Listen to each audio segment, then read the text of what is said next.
Alors, nous voulions en cette nouvelle année 2022 souhaiter à tous ceux qui suivent Actuel Média nos vœux les meilleurs. Nous prions que le bon Dieu et les membres des ancêtres exaucent vos vœux comme il se doit. Bienvenue à l'émission Droit au but, Actuel Média. Nous avons un invité, c'est Boukari Konombo, le président de Brassard Noir. Cette semaine, ils ont fait l'actualité, la une de l'actualité, donc, à travers une déposition auprès des ambassades pour limiter l'action de certains activistes vivant hors du pays, notamment Aminata Rassio qui vit du côté de l'Allemagne et de Ibrahim Maïga du côté des États-Unis. Alors, bonjour. Bonjour. Expliquez-nous le bien fondé de votre démarche. Ok.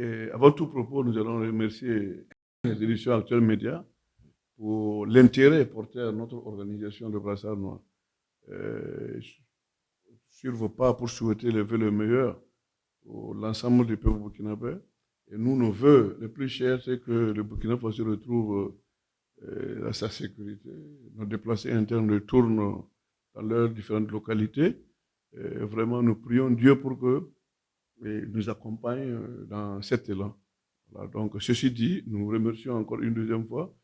Et pour revenir à la question, vous dites que qu'est-ce qui nous a motivés à faire ça, voilà. Bon, nous pensons que vous êtes mieux placés que nous pour savoir ce qui nous a motivés. Parce que notre pays, le Burkina Faso, vit une situation de guerre depuis plus de 6 ans. Et quand nous regardons la manière dont la guerre est menée du côté des forces de défense et de sécurité, il y a eu une autre guerre qui nous est menée sur les réseaux sociaux. Voici pourquoi, à un moment donné, nous sommes obligés de jouer notre rôle de la veille citoyenne pour déposer, pour mener une action citoyenne selon nous. Voilà ce qui nous a amené à les deux chancelleries hier. Voilà, donc, voilà. Mais nous savons que vous êtes fixé pour objectif à ce que ces ambassades contribuent à ce que Aminata Rassio, Ibrahim Maïga limitent les publications parce que vous les considérez comme des relais des terroristes. Et est-ce que vous avez tenu compte de la législation qui encadre la liberté d'expression dans ces différents pays, à savoir l'Allemagne et les États-Unis? Oui, bien, merci bien pour cette question. Puisque je précise que Aminata Rassio a la nationalité allemande, Ibrahim Maïga également la nationalité américaine. Merci pour ce rappel. C'est pour vous dire que c'est la nationalité qu'ils ont, mais d'origine burkinabé. On est d'accord?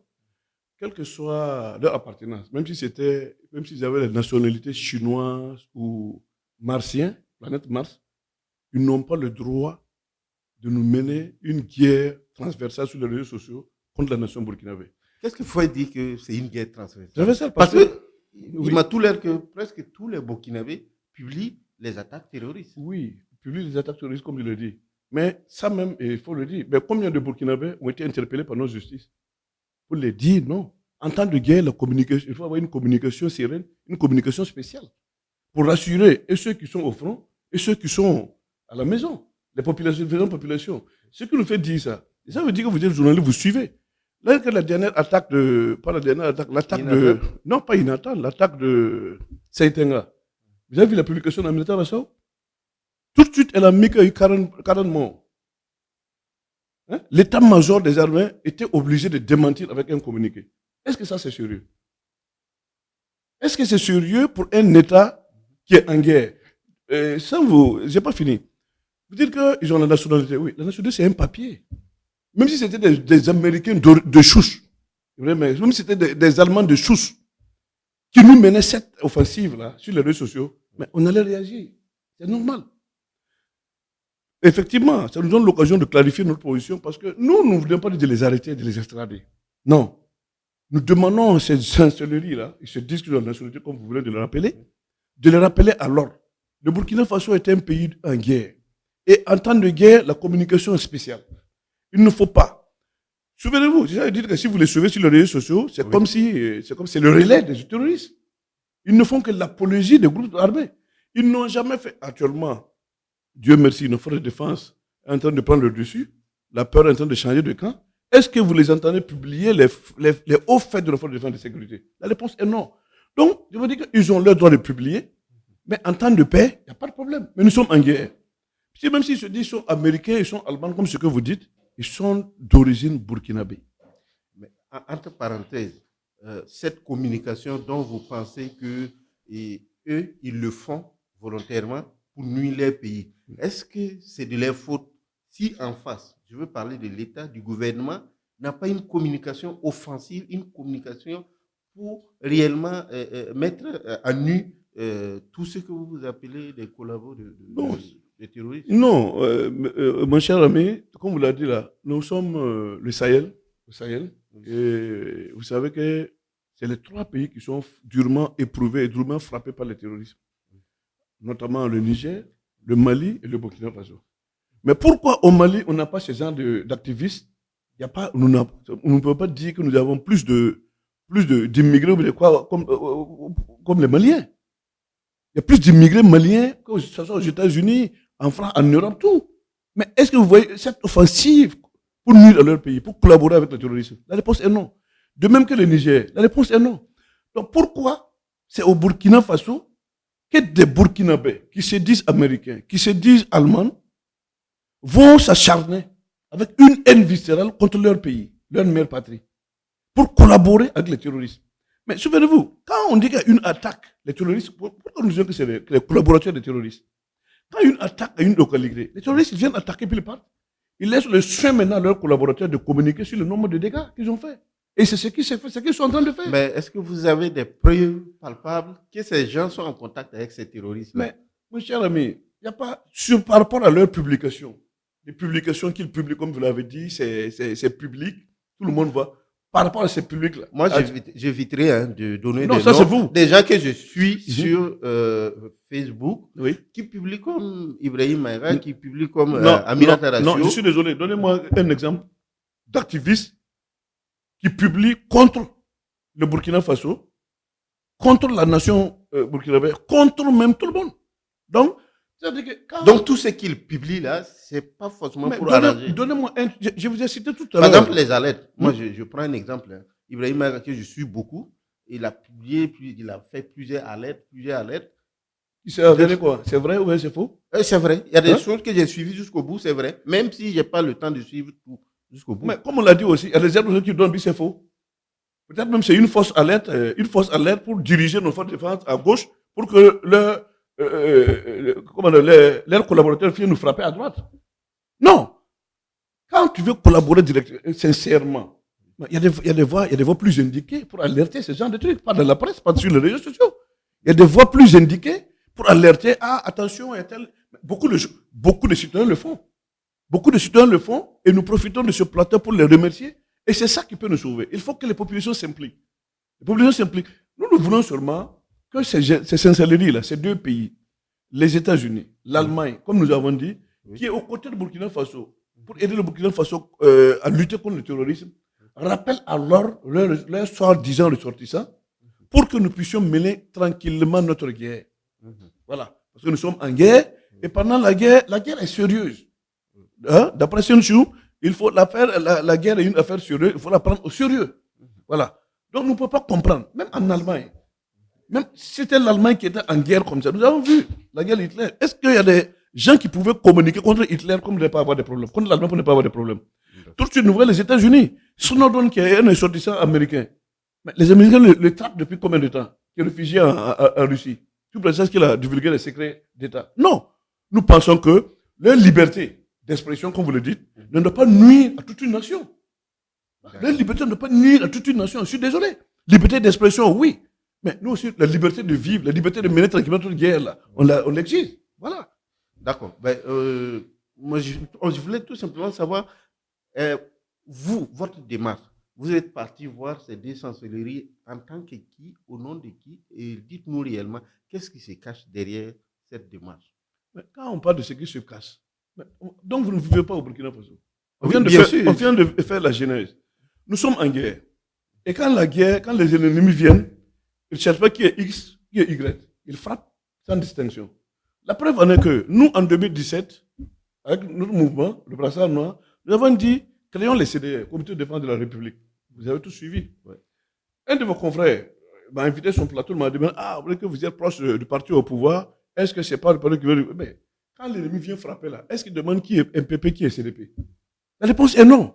Quand c'est la paix qu'on veut, c'est à notre nation là, nos petites guéguerres là, il faut qu'on trouve la nation là d'abord pour pouvoir mêler nos petites guéguerres là-dedans. Si nous perdons la nation, il n'y a plus de place pour faire la guéguerre. Donc quand vous dites qu'est-ce qui se cache derrière, c'est la liberté, c'est la sécurité qui se cache derrière. C'est le droit de vivre qui se cache derrière. Voilà. C'est comme je veux dire, nous avons usé de notre droit de veille, notre droit constitutionnel, que la société civile, pour interpeller. C'est une interpellation pour dire, attention, ce que vos étudiants font, c'est pas bon, ce que vos étudiants font, c'est dangereux. C'est comme je vous dis, même si c'était des Américains de souche, même si c'était des Allemands de souche, on est obligé de les dire. Mais moi, parce que dans cette situation, est-ce que le ministère des Affaires étrangères n'est pas mieux placé que votre organisation? Parce que, et au nom de quoi l'ambassade, qui est un ancrage diplomatique, pourrait recevoir votre plainte et puis le transmettre à leur pays d'origine? Étant dit que vous n'êtes pas, c'est vrai, vous êtes reconnu par le Burkina, mais vous n'êtes pas reconnu par les deux pays, que sont l'Allemagne et les États-Unis. Mais l'Allemagne et les États-Unis sont là. Ils sont au Burkina Faso. Parce qu'ils ont des ambassades ici, oui. Ils doivent marcher sur les lois du Burkina Faso. Comme vous vient de le rappeler, nous sommes reconnus par l'État burkinabé, donc ils sont obligés de recevoir et de nous reconnaître. Ce n'est pas à eux de venir faire la distinction. Voilà. Donc, voici pourquoi, c'est au nom de tout ça, au nom de cette liberté, voilà, constitutionnelle, voilà, que nous avons agi. Nous sommes dans notre rôle de veille citoyenne pour interpeller ces deux sincérités pour le faire. Quand vous regardez ailleurs, il y a quoi? Il y a souvent des manifestations devant les ambassades. C'est ce que nous aussi nous avons voulu faire. Nous avons voulu manifester avec beaucoup de monde devant ces deux sincérités. Mais malheureusement, nous n'avons pas eu l'autorisation de la mairie pour occuper la place publique. Voilà. Nous profitons de notre plateau pour, comment on appelle, s'excuser auprès de nos militants qui étaient prêts pour descendre dans la rue, devant les ambassades. Mais on a communiqué pour dire que nous n'avons pas eu l'autorisation de la mairie pour manifester. C'est pourquoi nous sommes allés discrètement déposer les courriers. Et nous osons croire que ces deux sincérités vont nous répondre pour la suite de nos actions. Mais quand vous êtes parti pour déposer les courriers, vous avez pu rencontrer les premiers responsables, notamment les ambassadeurs des deux pays. Quelle a été la réaction de ceux qui ont reçu votre courrier? Ce n'était pas l'objectif de les recevoir, de les rencontrer plutôt. L'objectif, c'était de faire passer le message. Nous avons déposé, nous avons les accusés de réception. C'est comme nous disons, nous profitons nous attendons leur réaction maintenant, voilà, leur réponse, pour donner suite à notre action, à notre mouvement. Voilà. Mais est-ce que vous ne pensez pas également que vous pouvez être poursuivi par les deux, notamment Aminata Racio en justice, parce que votre démarche, quand j'ai regardé le poste d'Ibrahim Maïga qui disait qu'il vous attend aux États-Unis. Bon, c'est son droit. Les États-Unis, ce n'est pas pour lui, comme vous l'avez dit. Lui, il n'a que les nationalités. Peut-être qu'on va se revoir aux États-Unis un jour. Même si au Burkina Faso, on va se voir, je pourrais le dire en face, comme on est assis là pour lui dire non. Les mots aussi disent, il y a un adage qui dit que ça veut dire quoi? On ne lapide pas sa mère patrie avec une pierre. C'est une pierre molle. Pour ne pas faire mal à la mère patrie. Mais ce qu'ils sont en train de faire, c'est vraiment déplorable. Et même ils le savent. Pourquoi ils ont été, leur compte Facebook, Twitter ont été coupés entre-temps par Facebook. Facebook, ça, c'est pas le Burkina Faso, ça, c'est pas nous. Parce que Facebook a remarqué que leurs publications vont à l'encontre même d'éthique, des normes d'éthique. Ils ont été coupés plusieurs fois, les deux d'ailleurs. Donc, c'est pas nous. Donc, eux-mêmes, ils doivent se mettre en cause pour savoir que ce qu'ils font, c'est tout un acharnement, c'est une haine qui dit pas son nom contre leur mère patrie. Et on ne sait pas pourquoi. Voilà, s'il y a un problème, les Burkinabés, comme vous voulez tous se réunir sous la table, posez le problème que vous avez avec le Burkina Faso, ou bien quelques personnalités du Burkina Faso, je ne sais rien, mais pas contre le Burkina Faso. Voilà. Donc, mais à suivre, Ibrahim Maïga, il dit qu'il n'a pas de problème avec le président du Faso. La preuve, son grand frère est MPP et il a ses frères qui sont militants. Nous n'entrons pas dans ça. Oui. Ce que nous voulons, oui. Nous ne parlons pas ici là, dans ces relations avec. Non, ça, mais il n'a pas de problème avec une autorité. Ça, mais il a un problème avec le Burkina Faso. C'est ce que nous constatons, oui. Parce que ces publications nuisent au Burkina Faso. Voilà. Les réalités sont là. Qui n'a pas un problème avec X ou Y, ça, il n'y a pas de problème, on peut le concéder ça, mais il a un problème avec la nation burkinabé. Voilà, vu, c'est ça, notre interpellation. D'accord. Voilà. Alors, dites-nous, au jour d'aujourd'hui, la situation actuelle du Burkina, selon vous, quelle serait la solution? Parce qu'il y a d'autres mouvements qui ont demandé la démission du président du Faso, notamment le mouvement Sauron du Burkina. Bon, ça, il dit, vous me donnez encore une occasion de le dire, c'est des camarades, on se connaît, mais c'est leur droit. Mais nous pensons que demander la démission du président du Faso, c'est leur droit, comme je l'ai dit. Mais est-ce que c'est le moment? Est-ce que c'est la solution? On se pose des questions. Et pour nous, nous répondons que non. Pourquoi demander maintenant la démission du président du Faso? Parce que la situation sécuritaire est difficile. Oui. C'est pas, si on prend les deux pays, le Niger, ils sont allés aux élections, ils ont changé un président il n'y a pas longtemps. M. Bazoum a remplacé M. Issoufou. Est-ce que la situation sécuritaire est luisante? La réponse est non. Au Mali, combien de présidents ont été changés? Combien de coups d'État? Est-ce que la situation sécuritaire est luisante? La réponse est non. Non. C'est ensemble. C'est ensemble que nous allons nous asseoir, trouver des solutions. Et nous, je ramène à ce que nous avons dit. Nous avons tout ici. Il suffit seulement d'activer et puis d'appliquer. Parce que nous avons eu le président Thomas Sankara ici.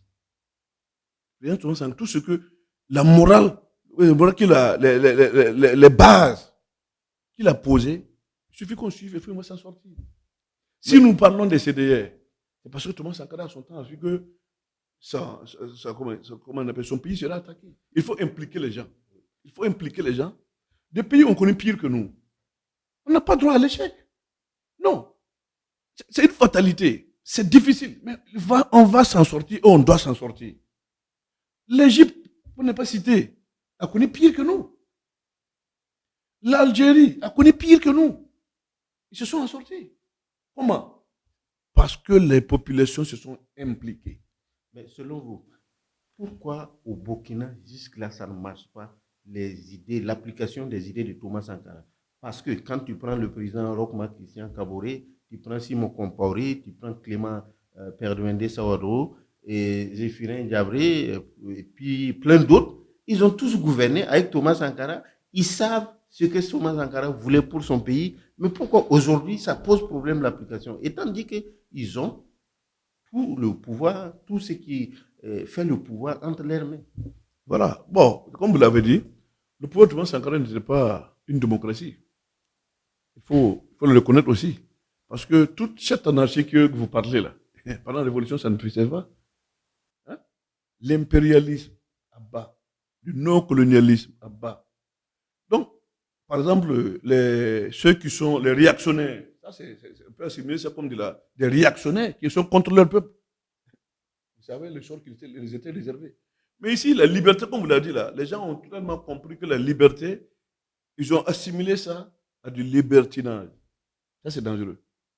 Ça, c'est très dangereux. Sinon, quand on voit tout ce que vous avez cité, les personnalités que vous avez citées, oui. Voilà. Sans ça, quand vous regardez, rien que le président du Faso, si on peut parler de lui, mais vous convenez avec moi que c'est à cause de lui que nous tous s'habillons comme ça maintenant en façon d'enfant. Mais il n'a forcé personne. Mais ça, c'est Thomas Sankara. Consommons ce que nous produisons ce que nous consommons. Mais quand le président du Faso est arrivé, est-ce que vous avez dit qu'il a pris un décret pour forcer comme au temps de la Révolution? Dans la Révolution, c'était obligé de porter. Mais lui, il n'a pas porté. Il en a fait un credo et les gens ont apprécié. On dit que oui, pourquoi pas. Et c'est bon. C'est servi comme une tenue de cérémonie. Dans ta garde-robe, il faut avoir une ou deux au cas où. Il faut que tout le monde, comme on le dit d'ailleurs souvent, tout le monde veut le changement, mais personne ne veut changer. Tout le monde veut le changement, mais personne ne veut changer. Donc, moi, je pense qu'il faut que, comme il a dit, il faut qu'on change, nous tous. Regardons sur la même direction pour sauver notre pays d'abord. C'est de ça qu'il s'agit. Ce que les gens n'ont pas compris, c'est ça. C'est de ça qu'il s'agit d'abord. Parce que nous n'avons pas droit à l'échec. Nos grands-parents ont lutté avec peu de moyens, n'ont pas les moyens que nous avons aujourd'hui, pour préserver le Burkina Faso. Rappelez-vous qu'en 1947, le Burkina Faso, la Haute-Volta n'existait pas. Les grands-parents se sont battus pour reconquérir la Haute-Volta. Aujourd'hui, Burkina Faso. Ils ont eu des guerres pas possibles, avec de peu de moyens, mais ils ont combattu dans la sincérité. Quand vous regardez ce qui se passe, que ce soit dans l'administration, que ce soit dans l'armée, mais c'est grave. Mais quand on parle, quand vous regardez aujourd'hui, la corruption que les gens en parlent. On a vu la révélation, la révélation de courrier confidentiel qui a dit, bon, l'achat des hélicos dans la lutte contre l'insécurité. Également, Ibrahim a fait un relais. Est-ce que ces genres de dossiers-là ne font pas que beaucoup de Burkinabés se réservent? Parce que quand on regarde, voilà, les gens vont mourir sur le terrain au moment où d'autres se sucrent sur leur dos. Voici Si pourquoi. on peut parler comme ça. Non, on peut parler comme ça, je suis d'accord avec vous. Mais quand on peut parler comme ça, il faut qu'on... Ça, c'est les conséquences. On regarde pourquoi on est arrivé là. C'est vrai que nos coopérations, les coopérations de nos deux pays, comme on l'a expliqué, bon, nous tenons qu'on ne l'explique plus officiellement, pour comprendre, ne permettent pas au Burkina Faso d'aller sur le marché international acheter les hélicos. Non. Pour un pays qui est indépendant. Justement, il faut vous informer. Mais qui empêche au Burkina d'aller, par exemple, en Russie ou en Israël, payer des drones pour venir protéger ses citoyens? Voilà, donc c'est pour vous dire que c'est nos relations, nos contrats avec, comment on appelle, les puissances occidentales qui ne nous permettent pas, ça c'est officiel, hein, qui Vous voulez nous parler de la France sans lire le nom? Voilà, vous l'avez dit, qui ne nous permettent pas, parce que le temps que ça va prendre, nous sommes en guerre, ce que je veux dire, le temps, si on va passer par la France pour avoir ces armements-là, ça va prendre énormément de temps. Donc, c'est compréhensif que les citoyens se révoltent quand il y a des convois militaires français qui passent dans notre pays. Bien sûr, je suis d'accord avec vous. Je suis d'accord avec vous, de même que le convoi français qui a été bloqué au Burkina Faso ici, où il y a eu des tirs sur la population à Kaya, nous, Brassa, nous avons produit un communiqué. Et jusqu'à présent, on ne nous a pas dit, nous avons demandé d'identifier rapidement une enquête pour situer les responsabilités. Parce que ça fait combien de temps la France vient tirer au Burkina Faso, surtout en Afrique? Est-ce que ce n'est pas les autorités burkinabées qui font preuve de... Je ne sais pas... ils n'assument pas les responsabilités, surtout quand les soldats d'un pays peuvent traverser d'un point A à un point B du pays avec un convoi, avec je ne sais quoi, dans des conteneurs. Vous ne savez même pas qu'est-ce qu'il y a dedans. Oui, mais c'est comme j'ai dit là. Comme vous avez vu avec ce convoi-là, on a eu quelques informations là-dessus. On a dit quoi? Le convoi était destiné aux G5 Sahel. Barkhane. Mais pourquoi ils n'ont pas communiqué avant? Ça a été communiqué et ce n'est pas le premier convoi. Le problème de ce convoi, c'est que ce convoi passait à un moment difficile pour nous. Parce qu'on sortait de l'attaque du Nata. Et le choc était tellement visible, le choc était toujours présent dans la tête de l'ensemble des Burkinabés.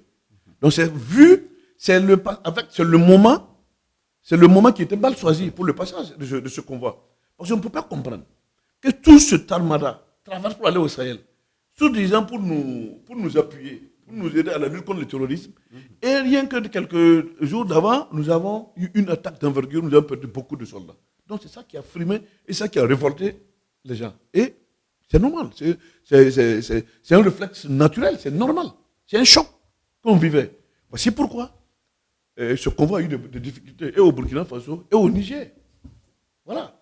Et je suis d'avis avec toi. Pourquoi? Mais il faut communiquer parce que en ce temps, vous avez vu, le ministre des Affaires étrangères a essayé de donner quelques éclaircissements pour dire que oui, c'est dans le cadre de la collaboration. Tu as entendu? Oui, on est d'accord, on collabore, comme vous l'avez dit. Mais dites-nous, qu'est-ce qui se trouve dans les conteneurs? C'est le minimum. Vous venez pour nous aider.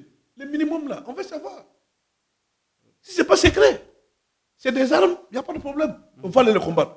C'est des armes, nous voulons ces séries-là pour voir. Si on tue des terroristes, on a ces armes-là, on regarde, si c'est les mêmes séries, c'est que la France ne nous gère pas sincèrement. La France joue un double jeu. Qu'est-ce qui prouve que ce n'est pas le CFA qui sont dans les conteneurs pour aller les donner?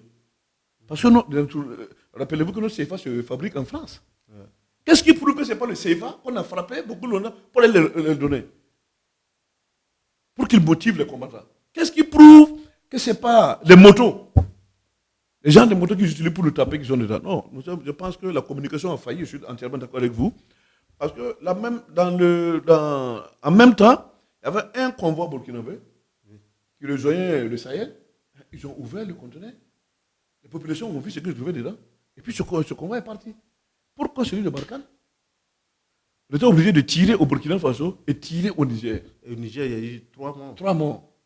Donc ça veut dire que ce convoi, c'était un combat suspect. Pour nous, c'est un combat suspect. Sinon, le minimum, c'est ouvrir un ou deux pour assurer les gens. Vous avez vu le problème que ce combat nous a amené ici? Nous sommes en guerre, en insécurité, et ce combat nous a créé plus de sécurité sur tout son passage. Il y a eu le blocage des voies, de plusieurs voies, par rapport à l'humeur de passage de ce convoi. Donc, moi, je suis d'avis avec vous. Et je suis entièrement d'accord avec vous que le gouvernement doit plus communiquer. Voici pourquoi, d'ailleurs, après ces incidents. Communiquer est la bonne. Voilà, la meilleure communication, oui.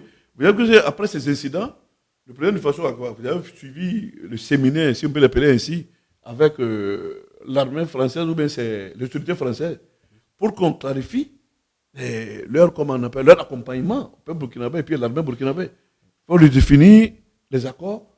Il faut indiquer. Et moi, je suis entièrement d'accord avec vous, avec l'installation de la nouvelle ministre des Affaires étrangères. Elle a dit qu'il faut qu'on ait une communication, on dit la vérité aux populations. Ouais. C'est tout ça, tous ces incidents-là. Parce qu'on ne peut plus gouverner les gens comme en 1950, 1960 ou bien 1900. Ce n'est pas possible. Ouais. Les gens veulent voir. Et je profite pour remercier la ministre des Affaires étrangères. Nous-mêmes, ce que nous avons déposé aux ambassades, comme vous dites là, il y a une pliation qu'on va remettre au ministère des Affaires étrangères, au ministère des Armées et des anciens combattants, au ministère de la Sécurité et surtout, premièrement, au Premier ministère. Voilà, donc il faut que toutes ces ministères, toutes ces institutions-là soient informées de la démarche que les organisations de la société civile ont entreprise. Voilà, nous avançons pratiquement vers la fin de cette émission. Nous aurions voulu aborder les sujets, les changements liés au niveau de la tête de l'armée, la police tout dernièrement, et bien sûr cette fameuse villa de Ladji Yoro qui est un des VDP qui était engagé dans la lutte contre le terrorisme qui fait beaucoup de bruit. Certains se posent la question pourquoi le président du Faso a choisi de donner rien que lui, sa famille et les VDP qui sont tombés avant Ladji Yoro et plein d'autres, même à l'international. Nous savons que la CEDEAO veut durcir le ton contre le Mali, dont le peuple a choisi autre voie que celle de la CEDEAO et de la France. Je vais commencer par la fin. Parce que la CEDEAO, cette institution, avec tout le respect que nous avons à cette institution, dites-moi, les 10, 20 dernières années, quelle action la CEDEAO a posée qui va à l'encontre des populations? Il n'y en a pas. Pour nous, il n'y en a pas. Pour accompagner les différentes populations, on n'en voit pas. Pour nous, la CEDEAO, c'est un syndicat de chefs d'État qui se protège. Nous l'avons dit à plusieurs reprises et nous le répétons ici sur votre plateau. C'est un syndicat de chefs d'État qui se protège. La preuve en est que je vais commencer par nous. Quand, pendant la transition, nous avons eu notre coup d'État, vous avez vu ce que la CEDEAO est venue faire? La CEDEAO était venue pour entérimer le coup d'État au Burkina Faso. Il a fallu le réflexe, la résistance du peuple burkinabé pour faire échec à la CEDEAO et au coup d'État du général Guinguéré. Ok. Quand on prend l'exemple récent de la Côte d'Ivoire, de la Guinée, la CEDEAO n'a pas pu empêcher le troisième mandat. Et c'est les conséquences du troisième mandat qui se répercutent au Mali, qui se répercutent en Guinée. La CEDEAO, nous avons dit, comment on appelle, la libre circulation des personnes et des biens. Est-ce que les personnes circulent librement? La réponse est non. Est-ce que les biens circulent librement? La réponse est non. Mais ça, c'est un échec de la CEDEAO. Donc c'est pourquoi nous disons qu'il faut repenser la CEDEAO. La CEDEAO des peuples. La CEDEAO, allons-y vers la CEDEAO des citoyens, la CEDEAO des peuples si vous voulez. Parce qu'on n'en peut pas, sous prétexte que c'est une organisation sous-régionale, même internationale, ce n'est pas possible. Les populations se prononcent, et vous voulez venir faire autre chose. Ce n'est pas possible. Elles ne vont pas accepter. Les populations ne vont pas accepter. Un pays qui est en guerre comme le Mali, est-ce que vous sentez la solidarité de la CEDEAO? Difficile. Un pays qui est en guerre, qui vit des moments difficiles comme le nôtre, le Burkina Faso, est-ce que vous sentez la solidarité de la CEDEAO? La réponse est non. Un pays qui est en guerre comme le Niger, vous sentez la solidarité du Niger? Non. Mais quand on dit que les Maliens ils ont fait leur forum pour s'asseoir, dire, orienter, voir comment ils vont faire la projection de leur pays, la CEDEAO rapidement chômage extraordinaire. C'est une honte, la CEDEAO pour nous. D'accord. Nous, en tout cas, nous vous disons merci d'avoir répondu à notre invitation à cette émission. Nous aurons d'autres occasions à venir pour aborder de long en large d'autres sujets liés à la vie sociopolitique du Burkina Faso. Ça ne manque pas, il y en a beaucoup. À une autre fois, certainement. Et nous vous disons également, vous qui nous avez suivis sur Facebook, YouTube, Twitter et Instagram, on se retrouvera une autre fois pour un autre numéro de votre émission Droit au but.